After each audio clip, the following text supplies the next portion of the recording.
야훼여 내 기도를 들으시고 나의 부르짖음을 주께 상달하게 하소서. 나의 괴로운 날에 주의 얼굴을 내게 숨기지 마소서. 주의 귀를 내게 기울이사 내가 부르짖는 날에 속히 내게 응답하소서. 내 날이 연기같이 소멸하며 내 뼈가 숯같이 탔음이니이다. 내가 음식을 먹기도 잊었으므로 내 마음이 풀같이 시들고 말라버렸사오며 나의 탄식 소리로 말미암아 나의 살이 뼈에 붙었나이다. 나는 광야의 올빼미 같고 황폐한 곳에 부엉이 같이 되었사오며 내가 밤을 새우니 지붕 위에 외로운 참새 같으니이다. 내 원수들이 종일 나를 비방하며 내게 대하여 미칠 듯이 날뛰는 자들이 나를 기켜 맹세하나이다. 나는 죄를 양식같이 먹으며 나는 눈물 섞인 물을 마셨나이다. 주의 분노와 진노로 말미암이라. 주께서 나를 들어서 던지셨나이다. 내 날이 길어지는 그림자 같고 내가 풀이 시들어짐 같으니이다. 야훼여 주는 영원히 계시고 주에 대한 기억은 대대에 이르리니이다. 주께서 일어나사 시온을 긍휼히 여기시리니 지금은 그에게 은혜를 베푸실 때라. 정한 기한이 다가오미니이다. 주의 종들이 시온의 돌들을 즐거워하며 그의 티끌도 은혜를 받나이다. 이에 문 나라가 야훼의 이름을 경외하며 이 땅의 모든 왕들이 주의 영광을 경외하리니 야훼께서 시온을 건설하시고 그의 영광 중에 나타나셨음이니라. 야훼께서 빈궁한 자의 기도를 돌아보시며 그들의 기도를 멸시하지 아니하셨도다. 이 일이 장래 세대를 위하여 기록되리니 창조함을 받은 백성이 야훼를 찬양하리로다. 아멘. 새벽을 깨워 기도하시는 성도님들을 주님의 이름으로 환영하고 또 축복합니다. 또한 가정과 또 출근길 같이 삶의 자리에서 온라인으로 예배하시는 성도님들 또한 동일한 하나님의 은혜가 그 삶의 자리에 넘치시기를 주님의 이름으로 축복합니다. 오늘은 이 시편 102편 본문을 가지고 함께 말씀을 나누기를 원합니다. 우리는 우리를 부르신 삶의 자리에서 하루하루를 살아갈 때 여러 가지 모양과 또 여러 깊고 낮은 형태의 고난을 만나게 됩니다. 어떠한 경우는 모든 사람이 누구나 한 번쯤은 다 겪는 그러한 고난의 모습일 수도 있고, 또 어떤 경우에는 지진과 또 자연재해 혹은 지금 우크라이나와 팔레스타인과 같이 그 전쟁과 같이 삶의 기초와 기반이 흔들리는 끔찍한 재난과 같은 그러한 형태의 고난을 당하기도 합니다. 오늘 우리가 함께 읽은 이 시편 102편은 그 저자가 누구인지 명확하게 알 수 없는 작자 미상의 본문입니다. 그러나 많은 학자들이 추측하기로는 이스라엘이 망하고 그들이 다 바벨론의 포로로 끌려갔을 때 그 중에 한 사람이 쓰지 않았을까라고 추측합니다. 그러니까 이 시편 102편의 기자가 겪는 고난은 추측하건대 나라가 망하고 자기가 태어나 자라온 그 고향을 떠나서 타의에 의해 타국의 포로로 끌려가는, 오늘날 우리는 조금 상상하기 어려운 그런 매우 어렵고 힘든 고난이라는 것입니다. 그래서 시편 102편의 가장 위에 보시면은, 성경책에 보시면 이제 보통 파란색으로 제목이 나와 있는데, 그 시편 102편의 제목에 그 내용이 다 들어있는 것을 우리가 알 수 있습니다. 성경책이 있으신 분들은 가장 위에 파란색으로 쓰여진 제목을 한번 살펴보시면은, 제가 한번 읽어보겠습니다. 고난당한 자가 마음이 상하여 그의 근심을 야훼 앞에 토로하는 기도. 고난당한 자가 마음이 상하여서 그의 근심을 야훼 앞에 토로하는 기도. 이것이 시편 102편의 그 제목이다라고 쓰여 있습니다. 우리 한번 상상해 볼까요? 나라가 망하고 주변에 수많은 사람들이, 나와 친분이 있었던 내 이웃들이 죽어나가고, 그리고 남은 사람들은 타의에 의해서, 적국에 의해서 억지로 포로로 끌려간 상태. 그 정도의 고난 얼마나 크고 깊은 고난이겠습니까? 오늘 본문 3절부터 9절까지의 말씀을 보면은 오늘 시편 102편의 저자의 마음을 우리가 조금이나마 공감해 볼 수 있는데요. 3절부터 제가 다시 한번 읽어보겠습니다. 화면을 보시면서 눈으로 따라와 주시면 감사하겠습니다. 내 날이 연기같이 소멸하며 내 뼈가 숯같이 탔음이니이다. 내가 음식 먹기도 잊어버렸으며 내 마음이 풀과같이 시들고 말라버렸사오며 나의 탄식 소리로 말미암아 나의 살이 뼈에 붙었나이다. 나는 광야의 올빼미 같고 황폐한 곳에 부엉이 같이 되어 싸우며 내가 밤을 새우니 지붕 위에 외로운 참새 같으니이다. 내 원수들이 종일 나를 비방하며 내게 대하여 미칠 듯이 날뛰는 자들이 나를 가리켜 맹세하나니 나는 재를 양식같이 먹으며 나는 눈물 섞인 물을 마셨나이다. 오늘 이 시편을 지은 시편 저자의 고통이 어떤 고통이었는지 조금 공감이 되시나요? 내용을 정리해 보면은 도저히 희망이 없다라는 것입니다. 고난을 당하면은 나에게 왜 이러한 고난이 닥쳐오는지, 내가 하나님을 분명히 믿고 따른다라고 잘 믿은 것 같은데 왜 하나님께서는 나에게 이러한 고난을 허락하실까? 하나님과 나의 관계가 끊어진 것은 아닌가? 하나님이 나를 지금 외면하고 계시는 것인가? 내가 이러다가 정말 영원히 회복되지 못하고 망하는 건 아니지. 근심과 두려움과 염려에 빠지게 되고요. 그 불안함과 지금까지 해왔던 모든 일들을 되돌아보게 됩니다. 죄책감에 빠지게도 되고 때로는 나 자신의 그 연약함으로 인하여서 또 외롭고 슬퍼질 때가 있습니다. 근데요, 그럼에도 불구하고 오늘 이 시편 본문의 저자가 우리에게 주는 가장 위대한 교훈이 하나 있는데, 감당할 수 없는 고통으로 그 마음이 상하고 어찌할 바를 모를 때 이 이름조차 알 수 없는 시편의 저자가 누구를 찾았다라고 오늘 본문을 보니까 이야기합니까? 그의 근심과 그의 그 속 이야기를 누구에게 토로했다라고 나옵니까? 바로 야훼께, 하나님께 나아가 그 마음을 토로하고 기도했다. 하나님을 찾았다라고 오늘 본문은 나오고 있습니다. 102편 12절부터 18절까지 제가 다시 한번 읽어보겠습니다. 지금 이 저자가 하나님을 찾는 그 장면입니다. 야훼여, 주는 영원히 계시고 주에 대한 기억은 대대에 이르니이다. 주께서 일어나사 시온을 긍휼히 여기시리니 지금은 그에게 은혜를 베푸실 때라. 정한 기한이 다가옴이니이다. 주의 종들이 시온의 돌들을 즐거워하며 그의 티끌도 은혜를 받나이다. 이 예쁜 나라가 야훼의 이름을 경외하며 이 땅의 모든 왕들이 주의 영광을 경외하리니 야훼께서 시온을 건설하시고 그의 영광 중에 나타나셨습니다. 야훼께서 빈궁한 자의 기도를 돌아보시며 그의 기도를 멸시하지 아니하셨도다. 이 일이 장래 세대를 위하여 기록되리니 창조함 받은 백성이 야훼를 찬양하리로다. 아멘. 지금 본문에 여러분 이 문장이 이해가 되십니까? 내가 고난을 당했습니다. 삶의 모든 것들이 황폐해졌고 무너졌고 나의 몸과 마음 또한 상했습니다. 음식 먹을 힘이 없어서 정신조차 없고 살이 뼈에 달라붙었다라고 지금 저자의 상황을 저자가 설명하고 있습니다. 나의 마음을 뭐로 묘사합니까? 말라버린, 저 들판에 말라버린 풀과 같이 내 마음이 시들었습니다. 내 원수들이 좌절해서 울고 있는 나를 찾아서 하루 왼종일 나를 향해 손가락질에 대고 비방하고 있다라고 자신이 처한 상황을 소개하고 있습니다. 이러한 인생의 고통 속에서 오늘 시편의 저자가 누구를 찾았다고요? 바로 하나님을 찾았다라는 것입니다. 여기서 우리의 인생이 결정됩니다. 사실 여기 있는 우리 모두가 고난을 당합니다. 고난 없는 인생이 어디 있겠습니까? 모든 이들이 마음 상할 일을 겪고요. 그 인생 속에서 그러한 일들을 수없이 겪으며 나아갑니다. 내 옆에 나와 함께하는 저 사람의 인생은 너무나도 평탄하게 물 흐르는 것과 같이 가는 것 같다라고요. 우리 어르신들은 기억하실지 모르겠습니다. 옛날에 그 무성 영화로 한 시대를 풍미한, 우리에게는 그 콧수염과 중절모를 입고 그 우스꽝스러운 행동을 했던 익숙한 그 찰리 채플린이라는 배우가 있지 않습니까?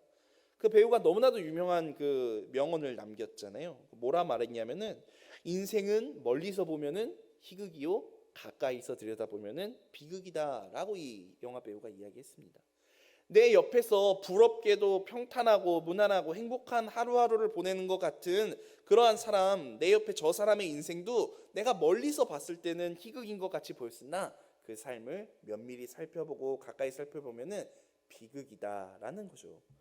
한편의 비극과 같은 이러한 인생의 어려움이 찾아왔을 때 그렇다면은 우리는 어떠한 선택을, 무엇을 찾느냐라는 것입니다.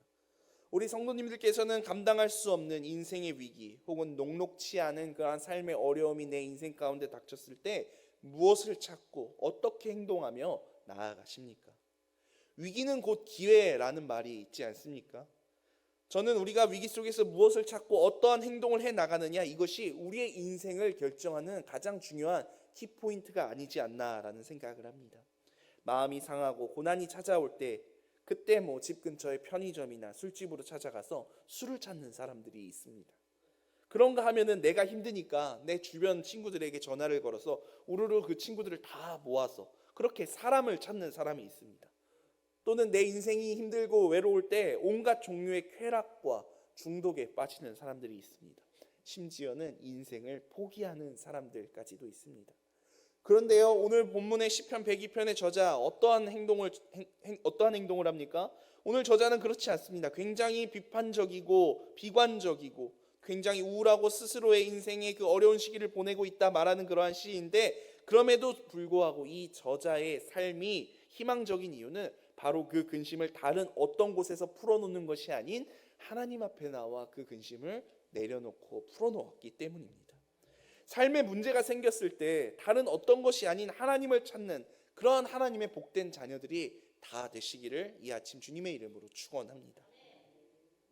제가 이전 교회에서 교구 사역을 감당했었는데, 그때 만나 뵀던 한 안수 집사님과 권사님 그리고 따님이 한 가정을 이루는 그 가정이 있었습니다. 우리 안수 집사님 또 권사님 따님 이렇게 세 분이서 한 가정을 이루고 계셨는데, 우리 권사님은 그 교구에서 임원을 하시면서 봉사도 많이 하시고 신앙생활도 정말 열심히 하셨고, 또한 우리 안수 집사님은 주일이면은 그 하얀색 정장 자켓을 입고 그 주차봉을 들고 이제 교회에서 열심히 주차 봉사를 하시고, 또한 따님은 이제 주일날 그 찬양팀 앞에서 찬양팀 싱어를 하면서 온 가족이 정말 하나 되어 교회를 섬기는 그러한 정말 귀감이 되고 본이 되는 그러한 가정이 있었습니다.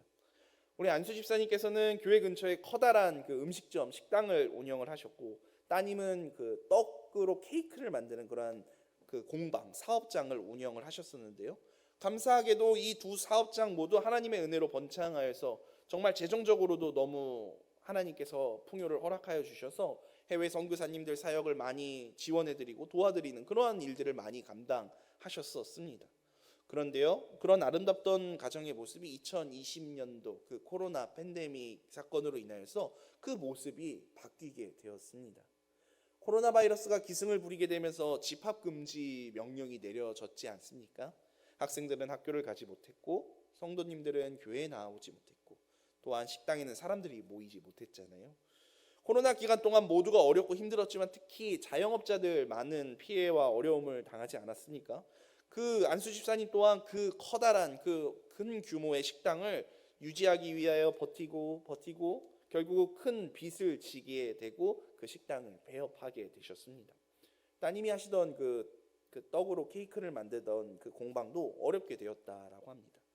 빚으로 인하여서 그 거주하시던 아파트마저 빚을 청산하시기 위하여 내려놓으시고, 또한 작은 주택으로 이사까지 가게 되셨습니다. 정말 하루아침에 이렇게 될 수 있을까 싶을 정도로 그 가정이 어려워지는 모습을 이렇게 계속 보아왔습니다.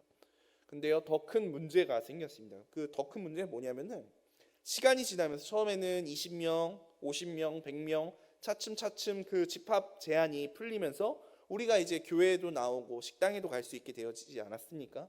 그렇게 이제 교회 나와 예배를 드릴 수 있게 되는데 이 가정이 보이지가 않는 것입니다. 코로나 이전에 그렇게 열심을 내시던 이분들이 이제는 연락조차 잘 닿지 않는 것이에요. 우리 총무 권사님과 교구장이니까 우리 총무 권사님 모시고 함께 이분들을 만나러 무작정 집 앞을 찾아갔습니다. 안에 불이 켜져 있는데 만나주질 않으세요. 나중에 어렵사리 전화를 걸어서 연락이 다 긴 시간 동안 통화를 하면서 그 마음을 나누었는데, 교회에 나와 사람들을 만나는 것이 부끄럽다라는 것입니다. 가게 사정이 어려워진 우리 가정을 보면서 다른 권사님들이나 또 안수 집사의 권사회에서 사람들이 저희를 어떻게 말하고 어떻게 생각하겠습니까? 라고 말씀하시면서 당분간은 교회에 나가지 못하니 연락하지 말아주세요 목사님, 이렇게 연락을 주시더라고요. 제 재정 상황이 좀 나아지고 제 가정 경제가 좀 회복되면은 그때는 이전처럼 다시 교회에 나아가 열심히 봉사하겠습니다 라고 말씀하시는데, 제 마음이 너무나도 어려웠습니다. 제 마음이 어려웠던 세 가지 지점이 있는데요. 첫 번째는 그동안 그분들이 열심히 신앙생활을 하셨는데 그것이 하나님 앞에서가 아닌 사람들의 앞에서 보여주기 위함인 것 같았다라는 거예요. 물론 제가 감히 그분들의 신앙을 평가할 수는 없죠. 근데 가정과 그 사업이 어려워졌다라는 이유로 이전처럼 교회에 나오지 않는 그 모습을 보면서 하나님의 시선을 의식하기보다는 주변 사람들의 시선을 의식하는 그러한 외식하는 모습을, 행동을 보면서 너무나도 마음이 어렵고 힘들었습니다.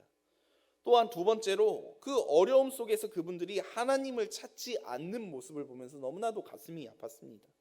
삶이 어렵고 힘들면 오늘 시편 본문의 저자처럼 그 마음을 하나님 앞에 나와서 토로하고 더 하나님께 열심히 매달려서 하나님 앞에 나와 회복을 구하고 은혜를 구하는 것이 하나님의 자녀로서 마땅한 행동 아니겠습니까?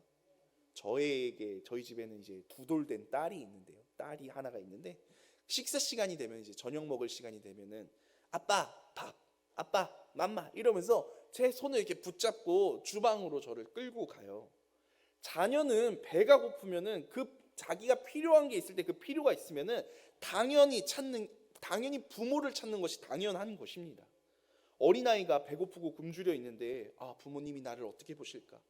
내가 장난감을 많이 어질러서 내가 지금 먹고 있던 그 물컵을 쏟아서 부모님 뵐 면목이 없으니까 내 사정이 나아지고 내 환경이 좀 나아지면은 그때 부모님을 다시 찾아가고 지금은 잠시 동안 부모를 피해 있어야지. 이러면 이 아이는 계속 굶주리고 결국 그 굶어 죽을 수밖에 없는 것이 아이 아니겠습니까?